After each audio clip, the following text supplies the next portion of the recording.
He's more than you could ever need. He's more than the eye could see.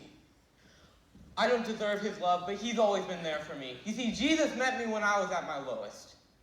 And if you don't know Jesus, know this. He is the greatest example of generosity this world of greed has ever seen. And when Jesus hit the scene, he changed the scenery and met diversity with serenity. If you're looking for peace, he offers plenty. Jesus was and Jesus will forever be king. And when the angels sing, they sing of the grace that was displayed for sinners like me. I can't explain him, and I can't describe him. But if I could, he wouldn't be Jesus. Because you can't explain eternity, and you can't comprehend the galaxies. But it was the loving hands of Jesus who spun them into existence and created man, knowing he would go to the cross to pay our sentence. There was a certificate of judgment with a period after the sentence. And we were sentenced to death long before he said, "It is finished." He's a father to the orphan, a shelter for the homeless, a hiding place for the abused, and an anchor for our storms. He stormed the gates of hell and came out on top, and the power of his gospel cannot be stopped. Even when the world tries, and they try a lot. He traded places with Barabbas and became the catalyst of missions across the world, covering every portion of the atlas.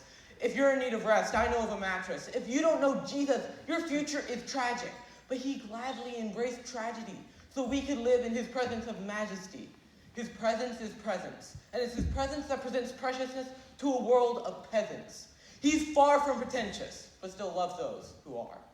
He's the light of the world that hung the stars. He brings the dead to life and delivers life to the dead. He put a crown of thorns on his head so we could put crowns at his feet.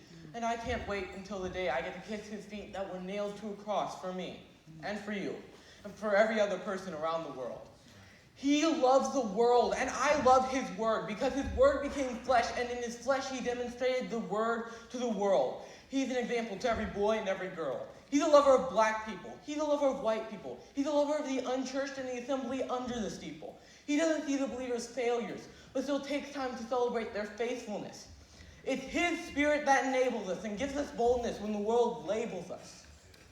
And if you want to label me, please call me a Jesus freak. If that freaks you out, good. Because it's better to be good with God than to fight being misunderstood by a world that can never understand. So let it be understood that I don't worship man. I worship Jesus.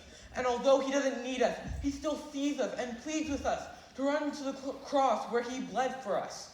His heart bleeds for us. His heart grieves for us. But still graciously grants us a pardon for our treason in a season where the world tries to explain away the work of the Spirit with human reason. And here's the reason why they can't. Because his Spirit is like the wind, and the wind cannot be seen. But blessed is he who believes without seeing the unseen. I'm telling you, Jesus is something. He's something more. He's something great. And if you want to know him, you don't have to wait. He stands at the narrow path with a key to the gate, and all you have to do is run out and embrace his grace. I don't care who's president. I have a king who is always present. I don't care who hosts musical celebrity. The voice of the Lord will always be the sweetest melody.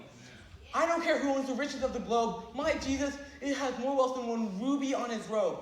I don't care who the strongest or the fastest. Nothing matches the creator of the universe and his immortal infinite status. I don't care about religious leaders who died and stay dead. I worship the one who conquered death and wear the crown on his head. His name is Jesus, and I'm telling you, he's something. He's faithful yesterday. He's faithful today. I can feel his presence whenever I pray. And when the time comes for me to fade away, I will remember the day I heard him say, "My name is Jesus."